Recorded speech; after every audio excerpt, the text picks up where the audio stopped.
The sea had a stillness that morning that felt unnatural, the kind of stillness sailors whispered about but rarely witnessed. The research vessel Astro drifted across the swells like a lone speck of metal in a continent-sized void.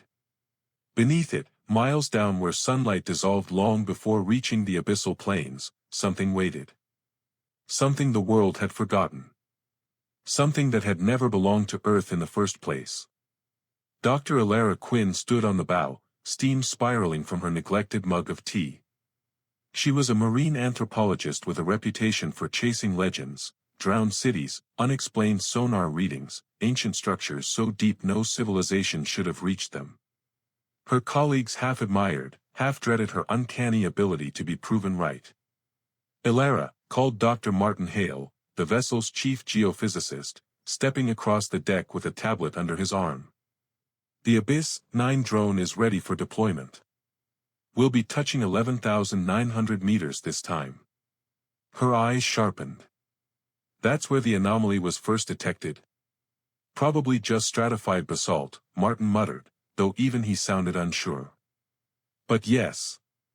Right at that depth. Something flickered in her expression, a thrill she tried and failed to hide. Last week, one of their autonomous submersibles had captured an image nobody could explain. A structure, too symmetrical, too massive, too smooth, lying beneath several meters of sediment at the base of the trench. At first, the team assumed it was a software artifact. Then they ran the scan again. And again. Each time, the outline sharpened. It looked like a blade the size of a mountain. Abyss 9 was lowered into the water with a hiss of hydraulics, its searchlights blazing to life as it vanished into the deep. In the control room, the team huddled around the screens, faces lit by the eerie blue glow of live telemetry. 4,000 meters. 7,000 meters. 10,500 meters. 11,900 meters. Beyond that point, the drone's cameras cut through an eternal night. Strange bioluminescent organisms drifted past the lens like wandering ghosts. Pressure warnings flickered, then stabilized. Approaching target zone, Martin announced, switching to the high-resolution sonar feed. The first shapes appeared on the monitor like a mirage, curves and edges emerging from darkness. That can't be natural, Alara whispered. The drone descended further, brushing away clouds of silt. A metallic surface emerged, unbroken, sleek, shimmering in a color that wasn't quite silver or black. It pulsed faintly, as though it was responding to the drone's presence. Zoom in, Alara said sharply. As the camera tightened on a section of the hull, symbols materialized, sweeping lines, looping curves, and geometric spirals etched with deliberate precision. They glowed with a soft azure radiance, as though waking from a long sleep. That's not geology, Martin murmured. That's engineering. Before anyone could speak again, the hull shuddered. A ripple of blue light raced along its surface. Something deep beneath the trench had heard them. The drone's sensors spike wildly, and from the darkness below, something begins to move. The control room fell silent except for the soft hum of equipment and the rhythmic ping of sonar. Every member of the crew leaned closer as Abyss 9's camera stabilized, revealing more of the gargantuan structure buried beneath the shifting silt. It wasn't a shipwreck. It wasn't geological. It wasn't human. What is that? Whispered technician Marin Sue, her voice barely audible.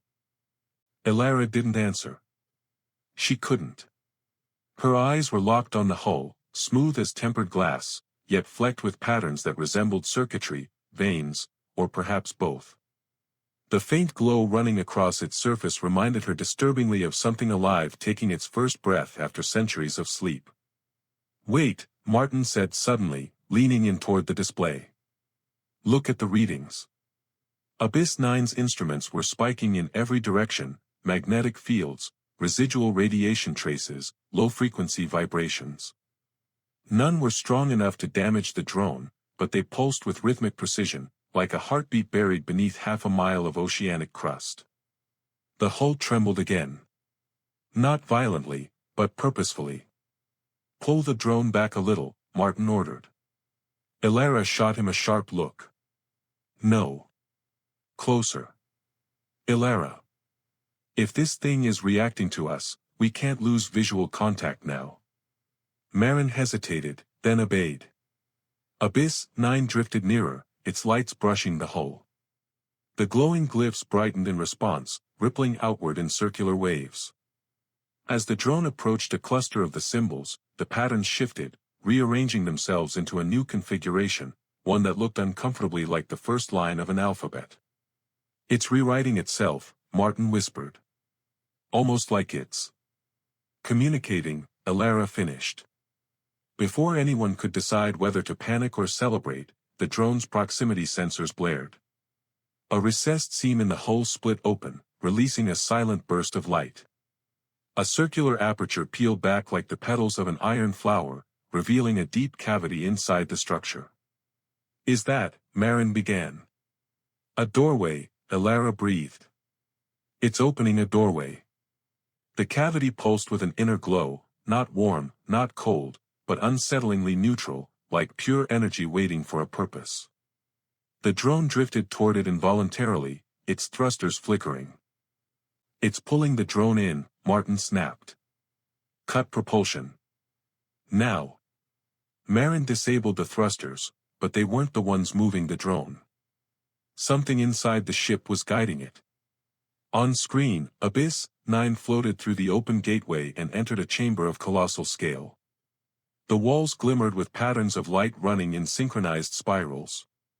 The ceiling was lost in darkness.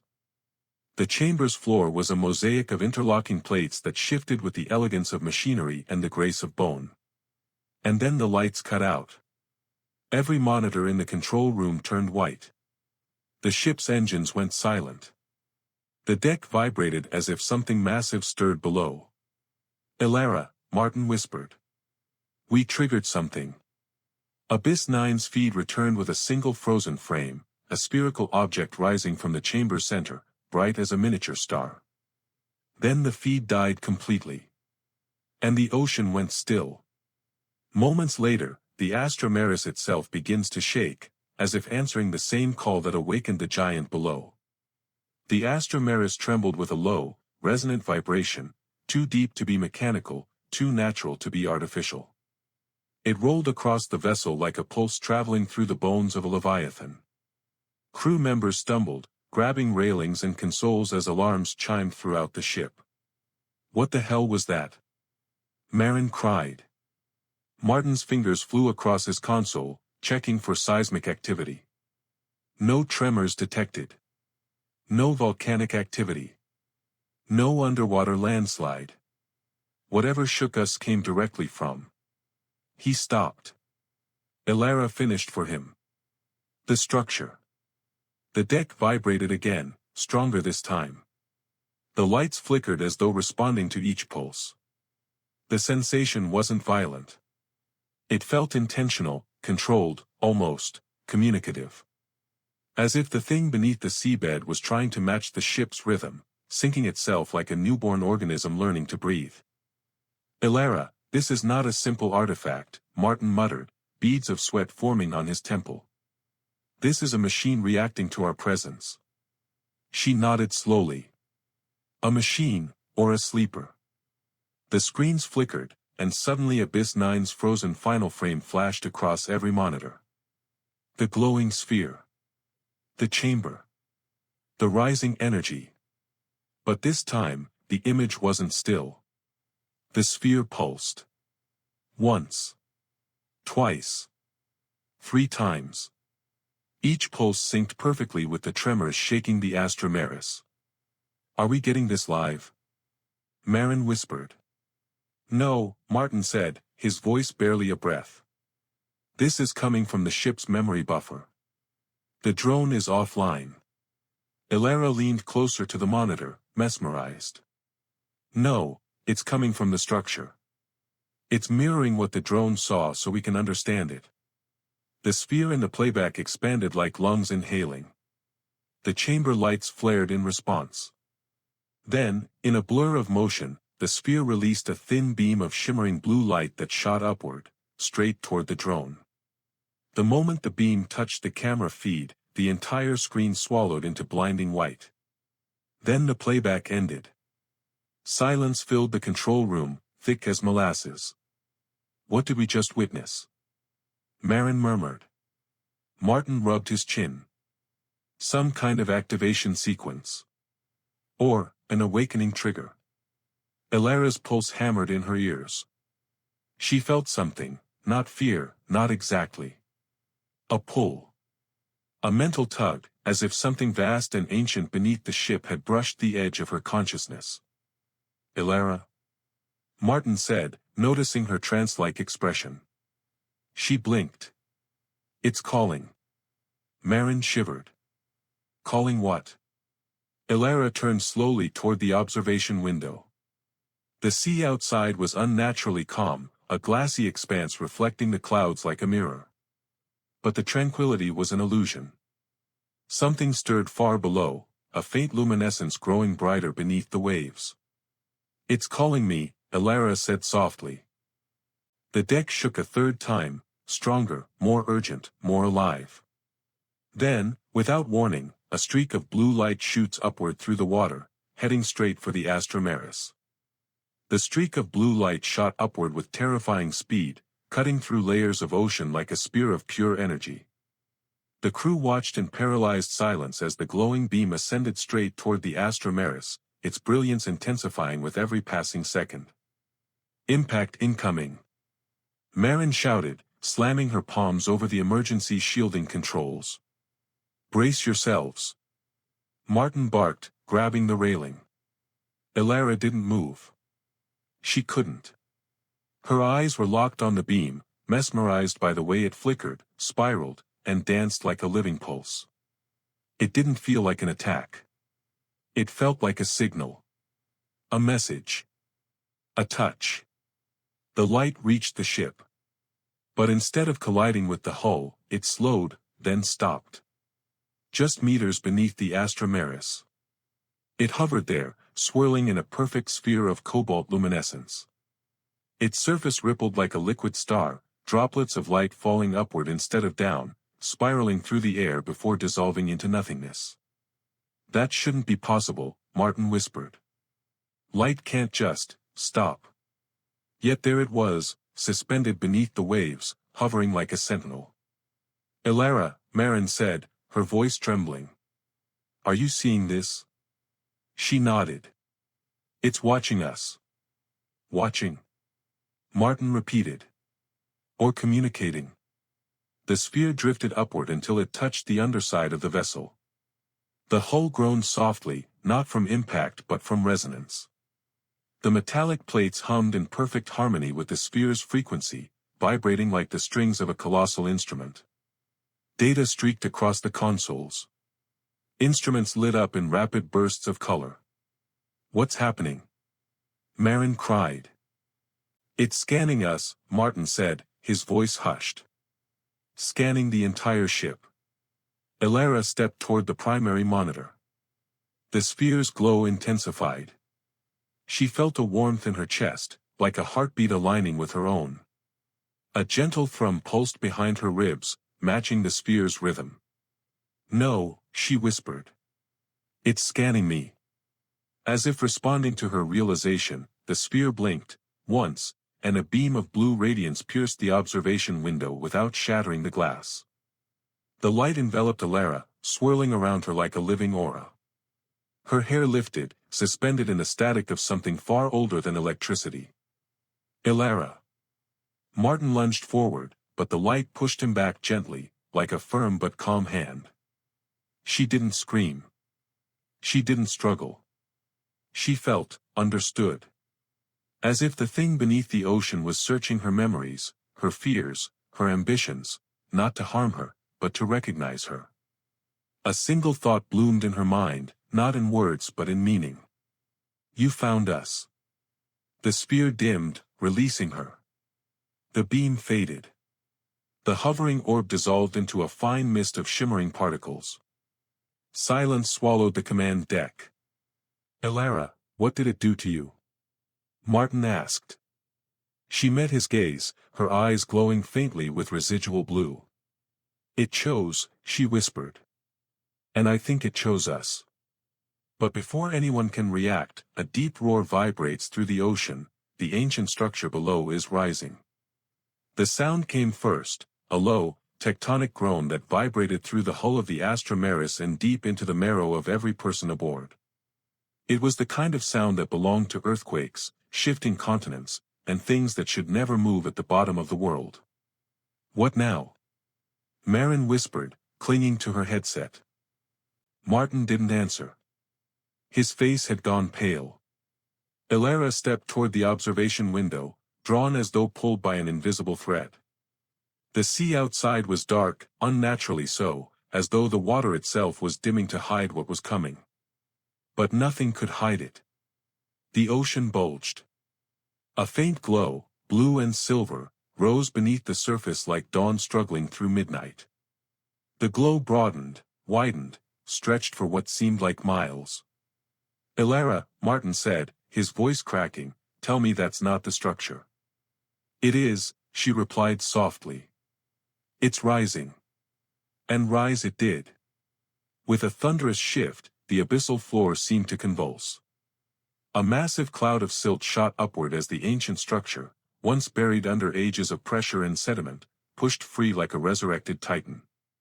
The glow intensified, outlining jagged edges, smooth metallic plates, and titanic ridges that seemed to bend the very water around them. "It's impossible," Marin choked. "The pressure alone, nothing should survive that depth for however long this thing has been down there," Martin finished. "But it has." Lights along the structure flickered in synchronized patterns, symbols racing across its hull like constellations in motion. It wasn't just rising. It was waking up. Abyssal currents swirled violently. The Astro rocked, nearly tipping as waves erupted around the ship. "Stabilizers at maximum," Martin shouted. "They're already maxed." Marin yelled back. The vessel groaned again, this time with strain rather than resonance. And then, in the center of the glowing upheaval, the structure's upper surface breached the ocean. Elara watched in stunned awe as water cascaded off its metallic skin in shimmering waterfalls. The emergence was slow but unstoppable, an ancient cathedral of alien engineering ascending from its tomb. Panels slid open along the hull, releasing steam like silver mist. Towers of segmented metal rose and retracted, aligning themselves with eerie precision. "It's reorganizing," Elara whispered. "Like it's adjusting to a new environment." Martin frowned. "Or preparing for something." A deep hum vibrated the air, growing louder by the second. The glow spilling from the structure seems intensified, illuminating the night sky. It pulsed in a pattern, slow, then fast, then slow again. A signal. A greeting. A warning. "Elara, what did it show you?" Martin asked suddenly. She hesitated. "It chose us," she said finally. "But that doesn't mean we're the only ones who heard the call." As if on cue, the structure emitted a piercing, resonant beam of light upward. It shot into the clouds, then beyond, straight into the heavens like a beacon meant for distant stars. Marin's voice trembled. "It's broadcasting." Elara exhaled shakily, eyes fixed on the cosmic signal piercing the sky. "No," she whispered. "It's summoning." And somewhere above the clouds, satellites begin picking up something impossible, something responding to the beacon. The beacon's light carved a perfect column through the night sky, piercing the upper atmosphere with surgical precision. Even from the swaying deck of the Astro, the crew could feel the vibration of it, a resonant hum that seemed to reverberate through their bones rather than their ears. "It's still climbing," Martin murmured, staring at the data feed scrolling down his monitor. "Signal intensity is, Elara, this isn't just a transmission. This is a broadcast on every frequency we have. Every frequency humans have discovered," Elara corrected softly, her eyes fixed on the impossible light. "And many we haven't. The ship beneath the waves, the colossal structure newly risen from its abyssal resting place, pulsated with an ancient rhythm. Its lights moved like neural pathways firing across a colossal synthetic brain. The plates along its surface folded and realigned, shedding centuries of sediment like dust shaken off a sleeping giant. Marin's headset crackled. She jolted. "Commander Hale, Dr. Quinn, are you getting this?" The voice sputtered, fractured by static. "This is Astro," Martin replied sharply. "Go ahead." An operator from the orbital monitoring station came through, breathless. "We're detecting, God, multiple objects at the solar boundary. They weren't there 10 minutes ago." Ilara's stomach tightened. "Objects? How many?" 7, no, 9, wait, 12. They're accelerating. The beacon must have, whatever you activated, it's calling something in." The connection cut abruptly. A hiss remained. Marin swallowed hard. 12 objects. That's a formation. Martin shook his head. No signal reaches the edge of the solar system that quickly. Not naturally. Not even with our best tech. That means. They were already listening, Ilara finished. The phrase hung in the air like ice. The water around the rising structure glowed brighter, swirling with electromagnetic distortion. The ship's humming deepened, shifting from a mere vibration to a dense resonance that rippled the surface in concentric circles. Then a low-frequency pulse radiated outward, a shock wave so strong it sent a visible ripple across the ocean and rattled every loose object on deck. "What was that?" Marin gasped. "A message," Ilara whispered. "A reply." The sky answered. High above the clouds, streaks of light appeared, faint at first, then unmistakable. Not meteors. Not aircraft. Orbits shifted as satellites across the globe flickered simultaneously, some going dark entirely. The world was being interrupted. Martin's console lit up with warnings. Unidentified signatures entering LEO. We're getting reflection patterns, but they're shapes. Geometric patterns. Symmetrical. Non-human. Ilara felt her pulse quicken. They arrived faster than expected. Marin trembled. "Ilara, do you think they're friendly?" Ilara didn't answer. Instead, she stared at the glowing alien structure rising higher with every second, its massive form now fully above water, towering like a metallic mountain born from the abyss. "No," she said at last. "I think they're answering the same call we did." A pause. "And I don't think any of us knows what they want." Above the ocean, the first of the incoming objects breaks through the clouds, descending directly toward the awakened Colossus. The first object tore through the clouds like a blade slicing fabric. White vapor curled around its sleek, obsidian surface as it slowed from impossible speed to a silent, hovering glide. The air crackled around it, electricity dancing like pale spiderwebs across the sky. Marin stumbled back. What is that thing?" Martin's eyes widened. "Not a drone. Not atmospheric debris. That's a vessel." The object wasn't large. Perhaps 40 meters long, shaped like a spearhead fused with a crescent moon. Smooth. Too smooth. The kind of impossible engineering that ignored aerodynamics and simply existed in defiance of physics. Behind it, more streaks appeared, 11 shapes diving in perfect formation. A formation arriving with purpose. Ilara stood completely still, her pulse racing. The glowing colossus rising from the ocean responded immediately. Its outer plates shifted once more, revealing lattice-like structures pulsing with intense cerulean light. "It's preparing," she murmured. "For what?" Martin asked. She exhaled slowly. "Contact, or conflict." The lead vessel descended further, drifting toward the colossal alien structure like a predator approaching its long-lost prey. The air grew heavy with static. The sea churned beneath the force of their presence. The very atmosphere seemed to bend. Then the alien structure below emitted a sharp pulse. A single note, impossibly low, indescribably vast, rolled across the ocean. Seawater vibrated. Wind stilled. Clouds split apart. The approaching vessel halted instantly. It hovered motionless above the awakening colossus. Silence stretched across the ocean. "Elara," Martin whispered, "this doesn't feel like a greeting." "No," she whispered back. "It feels like recognition." The vessel shifted, angling toward the rising megastructure as though scanning it, searching for something. Or confirming something. Its surface rippled like a living membrane. Then, without warning, two panels on its underside slid open.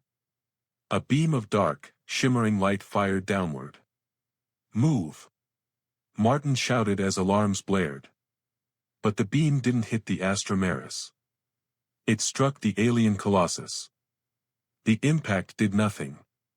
Instead, the colossus absorbed it, drinking the energy like water into parched ground. The patterns on its hull flared brighter. The plates rearranged rapidly. "It's charging itself," Marin gasped. "That vessel is powering it." Elara's breath caught. "No. Not powering. Triggering. This is a sequence.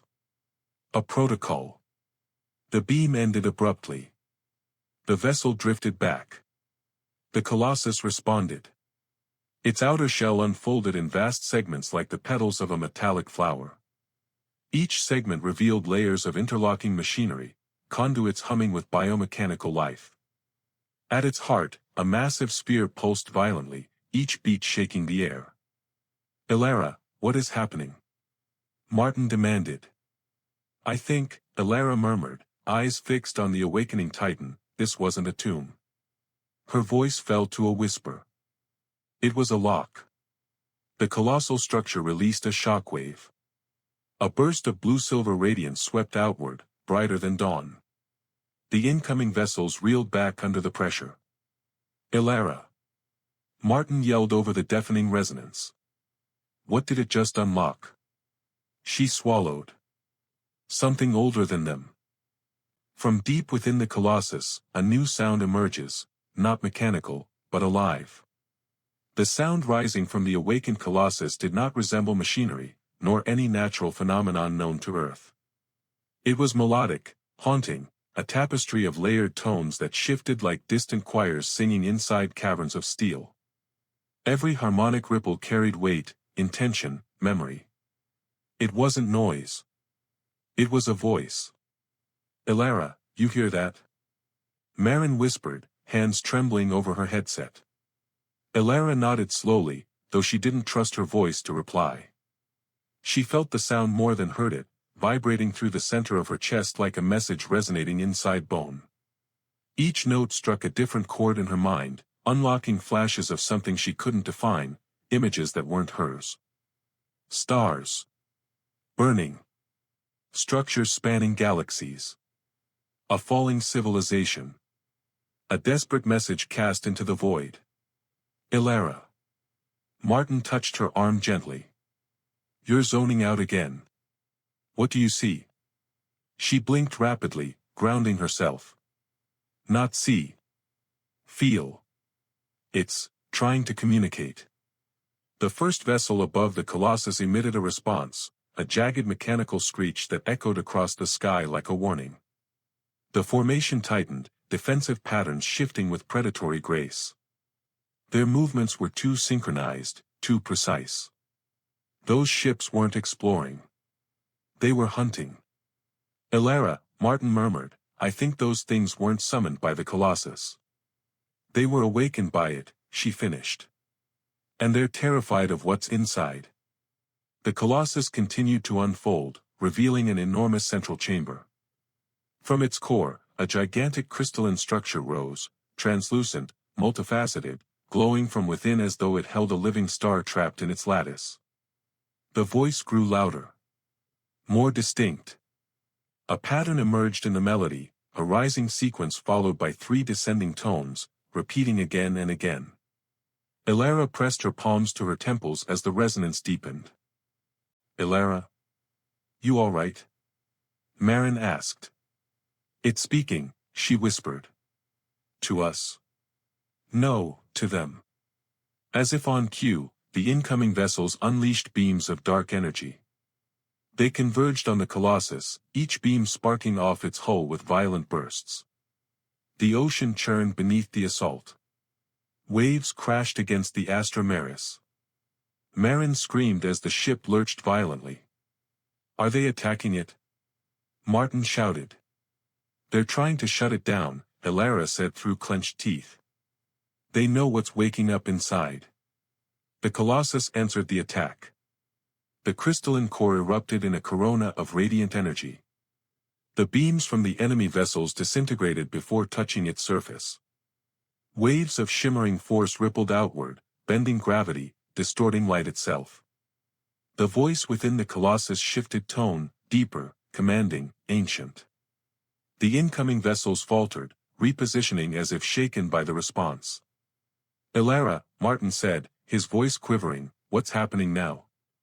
She stared into the glowing cathedral of metal and light as a revelation unfurled across her thoughts. The thing inside that ship, she swallowed, barely able to form the words. It isn't a machine. Another pulse shook the air, louder, resonant, awakening. It's alive. And as the massive core brightens, something stirs behind the crystalline lattice, something humanoid. Light refracted through the crystalline core in cascading beams, each shard reflecting a spectrum of impossible colors, violet gold, liquid silver, verdant blue. The glow intensified, swirling inward like a cosmic storm funneling toward a single point. Every plate on the Colossus vibrated in unison, harmonizing with the resonant voice emanating from the crystal chamber. Martin shielded his eyes. What's forming in there? Ilara didn't blink. She couldn't. Behind the shimmering lattice, a silhouette took shape, tall, slender, humanoid, yet unnervingly alien. Its limbs were elongated, and its spine curved elegantly like an ancient sculpture given life. The being appeared suspended in the crystalline matrix, preserved in perfect stillness. Or, awaiting release. Oh God, Marin whispered. It's not a machine at all. It's a containment chamber. No, Ilara murmured, voice tight. A cradle. The alien silhouette shifted. Just slightly. But enough to send a tremor through the entire structure. The vessels circling above reacted instantly. Their formation tightened into an aggressive phalanx, panels sliding open like metallic petals readying for war. A sharp screeching signal burst from the lead vessel, echoing across the sky like a cry of alarm, or rage. They know it's waking up, Martin said. Whatever's in that crystal, they want to stop it. The voice emanating from the Colossus grew melodic again, louder, more urgent. Ilara felt its meaning ripple through her mind, tugging at something deep in her subconscious. The vibration stirred a cascade of images, memories that didn't belong to her. A shining city under alien suns. Crowds of tall, graceful beings. A war tearing stars apart. A last stand. A final hope sealed within a vessel and hidden on a distant blue planet. Ilara.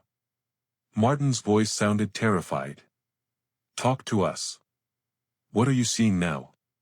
She gripped the railing, steadying herself.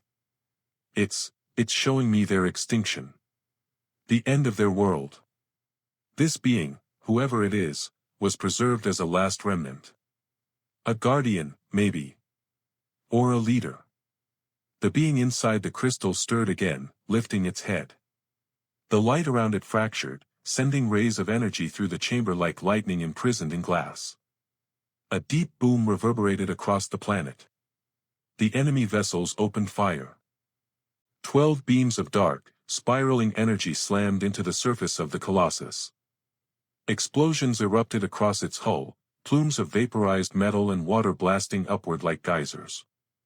Waves rose in monstrous swells, tossing the Astro like a leaf in a storm. Marin screamed. It's a full assault. Ilara, what do we do? Martin shouted, gripping the console as alarms blared. Ilara's gaze stayed fixed on the crystal chamber. The alien being's fingers twitched. Then curled. Then stretched outward as if awakening from a millennia-long slumber. The crystal cracked. A sound like shattering time echoed across the ocean. With a blinding burst of silver-blue light, the containment lattice broke apart. The humanoid inside stepped forward. Alive. Radiating unfathomable power. Eyes glowing with ancient memory and recognition. As the awakened being lifts its gaze toward the enemy ships, the sky itself seems to bend in response. Wind roared across the ocean as the awakened being stepped fully out of the shattered crystalline chamber. Light bled from its body in fluid waves, silver, indigo, and pale blue, shimmering across its skin like living stardust. The creature's silhouette was unmistakably humanoid, yet its proportions flowed with an elegance that defied human anatomy. Every movement rippled through the colossal structure beneath it, resonating like the plucked strings of a cosmic instrument. "It's magnificent," Marin whispered, unable to look away. Martin's expression was a mixture of awe and dread. Magnificent is one word. Terrifying might be another. The being lifted its head, its gaze sweeping across the sky with ancient understanding. Its eyes, luminescent pools of shifting color, reflected constellations that humanity had never charted. Not just stars distant and cold, but stars it had known, lived under, fought for. Ilara felt her breath catch. The resonance she had sensed earlier now surged through her veins like a second heartbeat. The being turned its gaze slowly, toward her. "Ilara," Martin murmured. "I think it sees you." Not just saw her, recognized her. A single, harmonic tone vibrated through the air, directed straight toward the Astro. It was a greeting. A welcome. A memory passed from one mind to another. Ilara's knees weakened. She clutched the railing as images flashed across her mind. A civilization of beings like the one before them, towering and ethereal. Great citadels built on floating continents. Starships carved from light and metal, traveling between galaxies. War, dark ships blotting out the sky, devouring worlds. A desperate escape. A seed of hope cast across the cosmos. Earth. Humanity. Ilara. Martin grabbed her shoulders. "Talk to me, what's happening?" She opened her mouth, her voice trembling. "We're descendants," she whispered. Not directly, but shaped. Influenced. Guided for centuries from afar. Marin stared. "You mean humans are?" "Yes," Ilara whispered. "We're the legacy of a dying race. And that," she pointed to the glowing being, "is one of their last survivors." Before Martin or Marin could respond, the enemy vessels screeched again, an unearthly, metallic sound that echoed through the sky like tearing steel. Their formation shifted into a spearhead as more panels unfolded, weapons glowing with dark luminescence. "They're preparing another assault," Martin yelled. The awakened being stepped to the edge of the central platform. Plates shifted beneath its feet, responding to its presence, forming a bridge of light and metal. It moved with fluid precision, raising one hand toward the sky. The enemy fired. 12 beams of spiraling dark energy converged at once. The being responded with a single gesture. A wave of shimmering force erupted from its palm, expanding outward like the ripples of a stone thrown into a pond, except this ripple bent space itself. The dark beams shattered into particles before they could touch the Colossus. The sky rippled like disturbed water. What was that?" Marin shouted. "Space-time distortion," Martin whispered, stunned. "On a level we can't even measure." The being lowered its arms slowly. Then it looked up at the descending enemy ships. And the sky bent again, this time, in anticipation. The awakened guardian raises both hands, and the ocean itself begins to rise in spiraling towers around the Colossus. The awakened guardian raised both hands, palms open toward the heavens. The air thickened instantly, charged with a static so dense it felt like invisible currents tugged at every molecule. The colossus beneath the Guardian responded, plates sliding into new geometric formations, channels opening like veins across its immense structure. And the ocean obeyed. Water spiraled upward in towering columns, twisting into elegant helixes that defied gravity. Dozens, hundreds, of liquid spires encircled the colossus, shimmering with reflected starlight and glowing with the Guardian's impossible energy. Marin gasped, staggering back. That's impossible. It's not water control, Martin said hoarsely, as if struggling to hear his own voice over the rising hum. It's manipulating gravity. The entire ocean is being reshaped. The spiraling towers rose higher, crowned by rings of luminous mist. Drops of water hovered midair, vibrating in harmonic sync with the Guardian's radiant form. Every motion of its hands altered the ocean's shape, every gesture rippled reality. And then the enemy vessels reacted. 12 of them descended rapidly in a coordinated strike pattern, their hulls glowing with faint red sigils. The air erupted with crackling bursts of energy as the vessels prepared to unleash their next attack. The Guardian's head tilted. It wasn't afraid. The first vessel fired, a searing lance of black energy cutting through the sky. The ocean reacted before the Guardian did. One of the towering water spires pivoted, bending like a colossal serpent. The beam struck the water column, and vanished. Absorbed. Neutralized. Converted into vapor and light. Holy, did the water just defend us? Marin gasped. No, Elara said softly, feeling her pulse sync with the Guardian's. The Guardian did. The water is just its medium. The enemy ships unleashed another volley, twin spirals of dark, crackling projectiles. But the Guardian moved with fluid elegance. The water towers shifted, weaving a protective barrier around the colossus. Every attack dissolved into harmless bursts of vapor.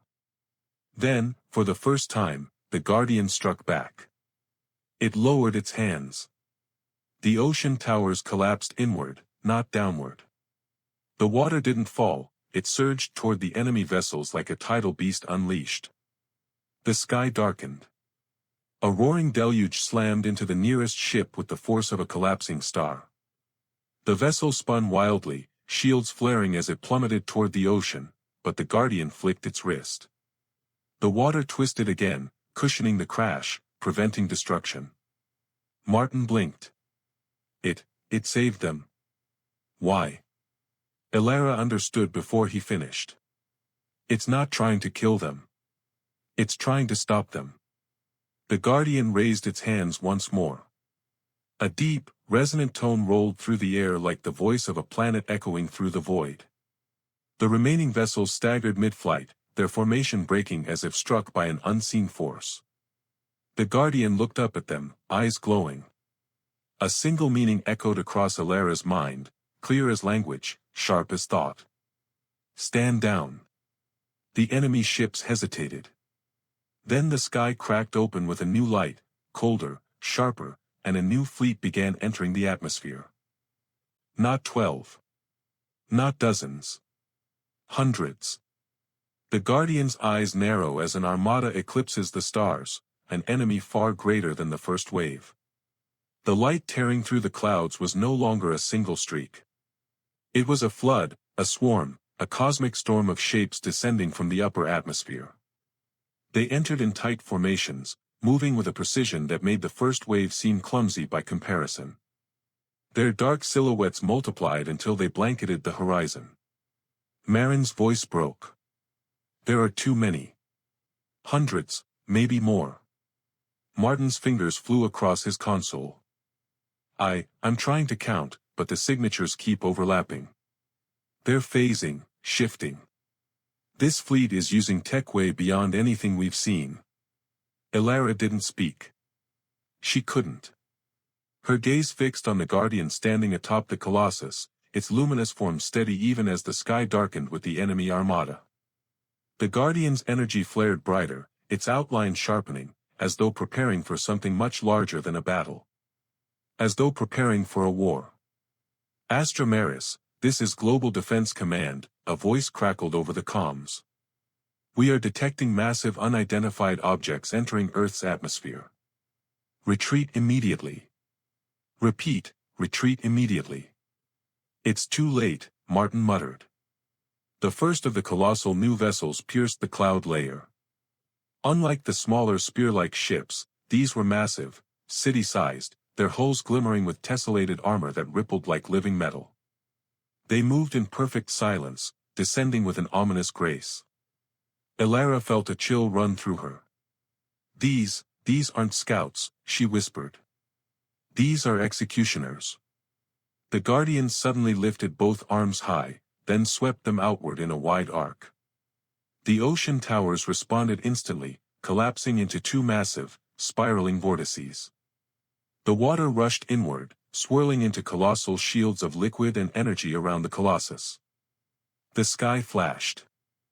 A massive beam, wide enough to engulf an aircraft carrier, lanced down from the flagship above. The beam struck the water shield and split into dozens of smaller streams that rippled harmlessly outward. The Guardian held fast. But the enemy did not relent. 30 more beams converged from multiple ships. The world blazed white. And then, impossibly, the Guardian pushed back. A shockwave burst outward, rippling the ocean into a near-perfect ring. The enemy beams fractured, their energy redirected harmlessly into the upper atmosphere. The cloud split apart violently, revealing the starless, dark mass of ships that awaited beyond. Marin staggered. It deflected everything. Martin wiped sweat from his brow. No. It redirected everything. Elara felt the truth settle in her bones. The Guardian was powerful. But not invincible. The enemy ships tightened formation, shifting into a complex geometric lattice, a shape that reminded Elara disturbingly of a predatory constellation. The flagship lowered, its enormous shadow swallowing the horizon. Then came the voice. Not melodic. Not resonant. Cold. Mechanical. Merciless. A frequency so sharp it pierced every mind aboard the Astro Maris. Terminate the ancestral entity. The Guardian straightened. Its eyes blazed brighter. Elara's voice trembled. They've come to kill it. The fleet began to charge. Before the enemy strikes, the Guardian turns toward the Astro Maris, and speaks for the first time. The enemy fleet gathered above like a second sky, vast, predatory, and merciless. Hundreds of ships aligned in razor-sharp formation, their tessellated armor shifting like a living mosaic of obsidian. As energy swelled within their weapons, the air thickened with the taste of static and dread. Yet the Guardian did not raise its hands again. Not to strike. Not to defend. Not yet. Instead, it turned. Slowly. Deliberately. Toward the Astro Maris. Elara felt the world constrict around her. Her heart hammered. Every instinct told her to step back, to hide, to run. But she remained frozen, mesmerized by the being whose presence bent the ocean and reshaped the sky. The Guardian lifted one hand toward her. Not toward the ship. Toward her.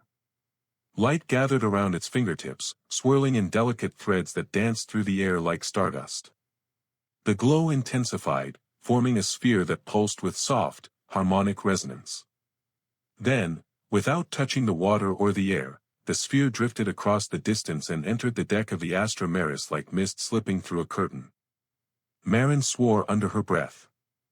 Martin reached for Elara, but she stepped forward, drawn by a force beyond comprehension. The sphere expanded, enveloping her in shimmering radiance. Elara! Martin shouted, terrified. But she lifted a hand. It's okay. Her voice was distant, as though echoing from inside a dream. The light thickened around her, obscuring her form until only her silhouette remained. Then the world outside faded, replaced by an endless expanse of darkness rippling with faint stars. Elara was standing on a shimmering plane of light. And the Guardian stood before her. Not massive. Not towering. Not distant. Here, within the projection, it appeared almost human height, a being of luminous grace with eyes that shimmered like galaxies seen through water. Elara Quinn, it said. Not with sound. But with meaning. Her breath stilled. You know my name. We have known your line for thousands of your years, the Guardian replied, its voice a chorus of harmonics. Your kind bears fragments of us. Echoes. You are the continuation of a lost world. She swallowed. Why me? You possess the resonance. The ability to hear us without shattering. Only a small fraction of your species carries this bond. You were shaped by our last message seated across your oceans and sky. The Guardian stepped closer, and the stars around them dimmed. You awakened us. And now, we awaken you. Elara's pulse quickened. The fleet, they want to destroy you. Why?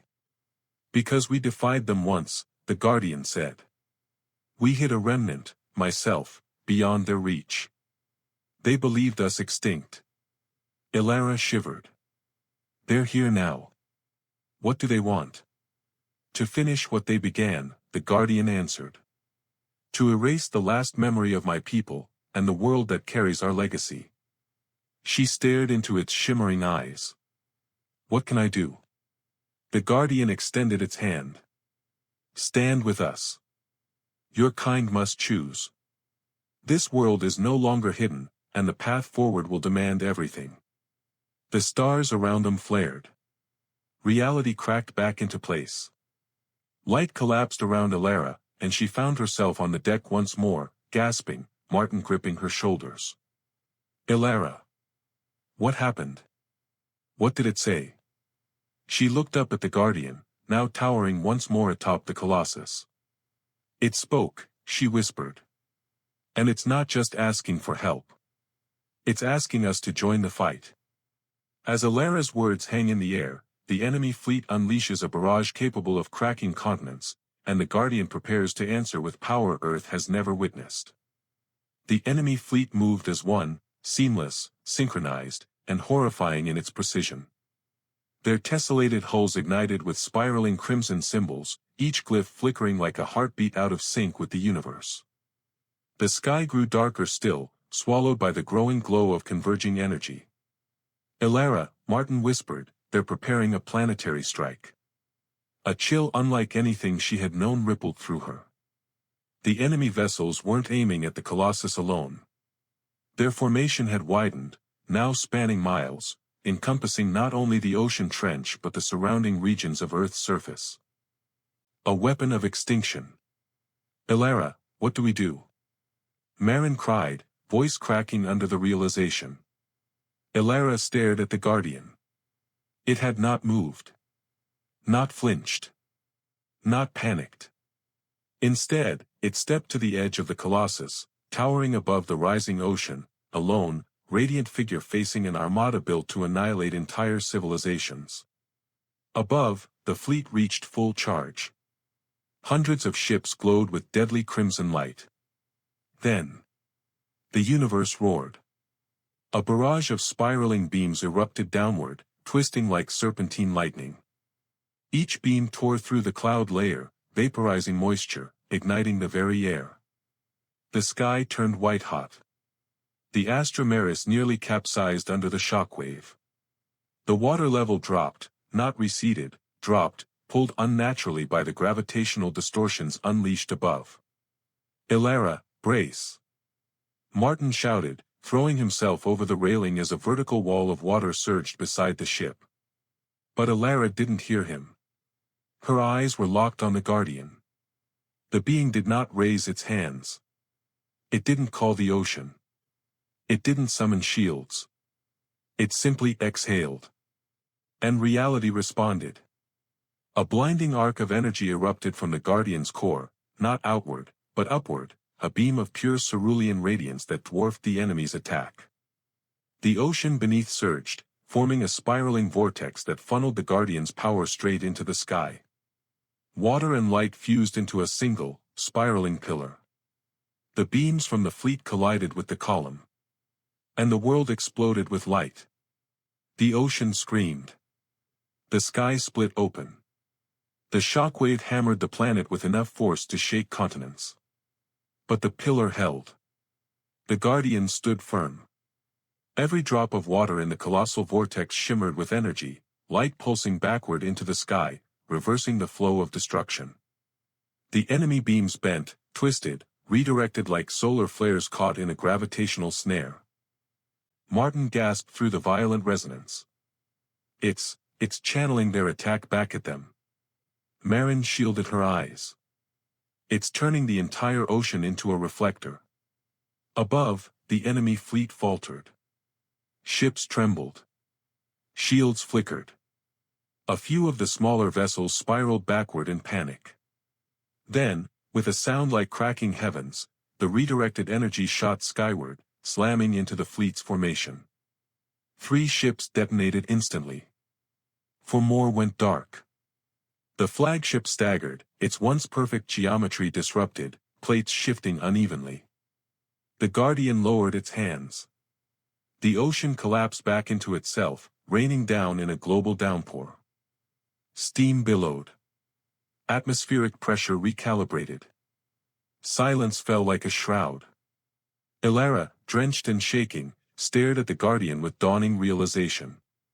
That wasn't its full strength, she whispered. That was restraint. Because the Guardian had not destroyed the fleet. It had only warned them. The crippled flagship recovers, and begins charging a weapon unlike anything previously seen, aimed directly at the Guardian, and Earth itself. For a fleeting moment, the world held its breath. The ocean stilled. The sky dimmed. Even the distant rumble of the enemy fleet faded into an unnatural quiet. The Guardian's monumental deflection had shaken the heavens themselves, yet the Armada did not retreat. Instead, the flagship began its metamorphosis. Elara, Martin whispered, pale as the mist rising from the water. Its signature is spiking. Higher than any reading we've ever recorded. The flagship, a colossal behemoth easily the size of a small city, shifted its shape. Its hull rippled like molten obsidian, reconfiguring into a massive circular structure. Plates folded inward, forming an enormous ring that revolved with grinding, abyssal resonance. Marin's eyes widened. It's forming a singularity array. Elara froze. No, she breathed. Not that.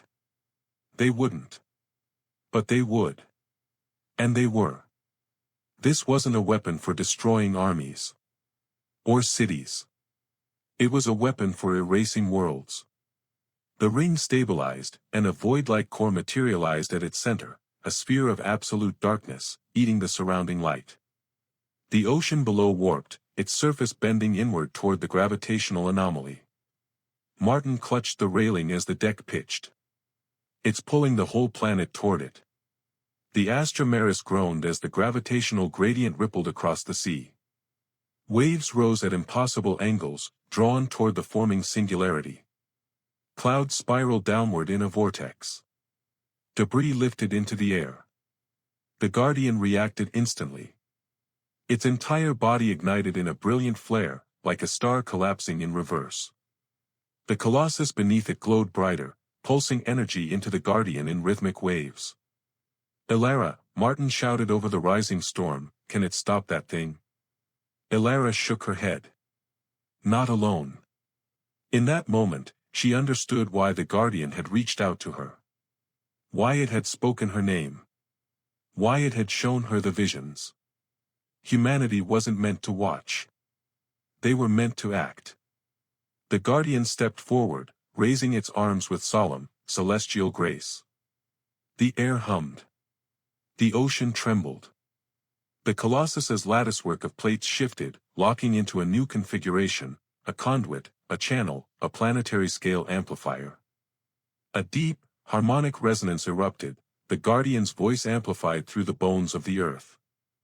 The singularity pulsed brighter, expanding. The Guardian struck. A massive beam erupted from the Colossus, not a single ray but a cascade of spiraling fractal light, ancient technology merging with living will.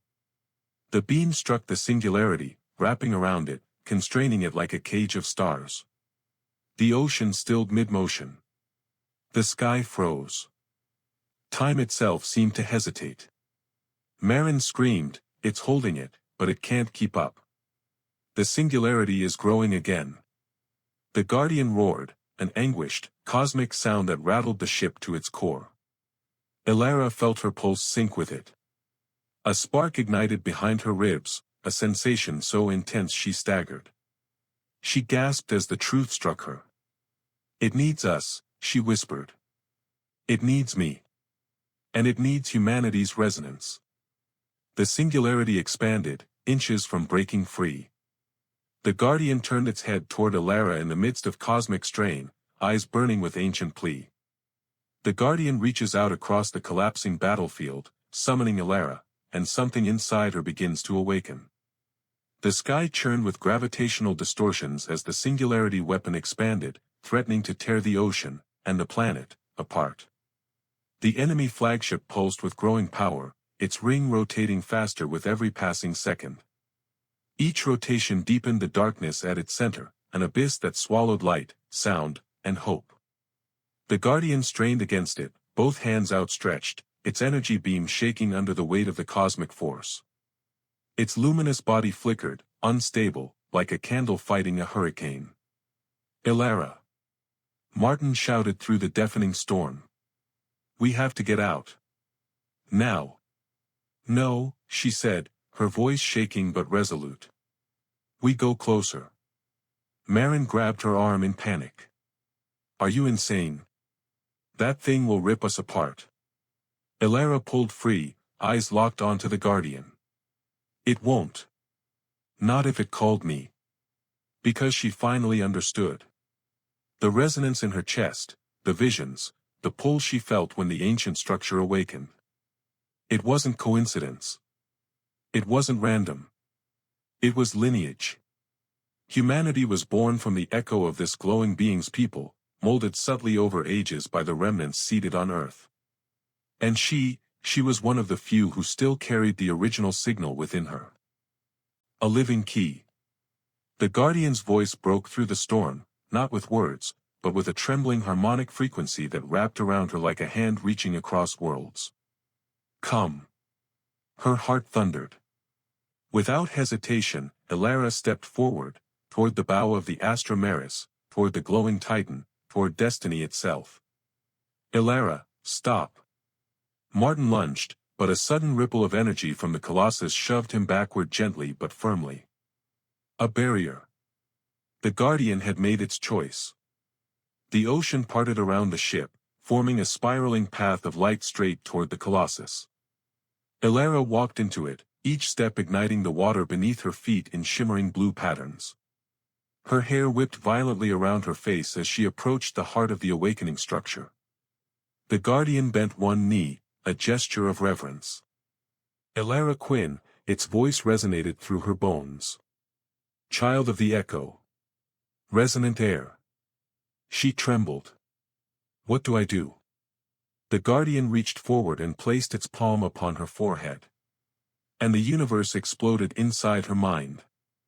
Memories not her own flooded her, 1,000 lifetimes of knowledge, pain, triumph, extinction. She saw the Guardian's people creating wonders beyond imagination.